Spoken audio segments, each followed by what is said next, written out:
Hiti FM, the best vibes. Tu oa URIMA Heremoana.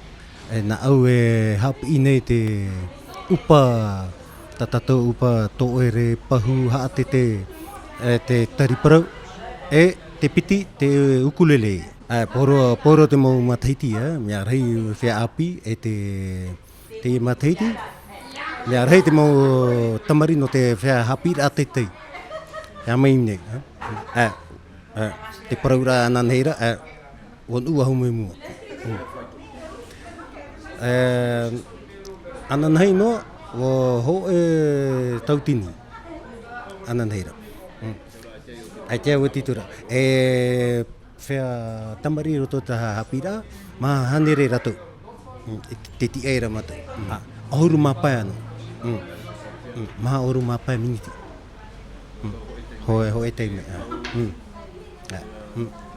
Aita te pii re a foi me tatato para tamari. Ate te ite nei mato ananheira me arhei para afau.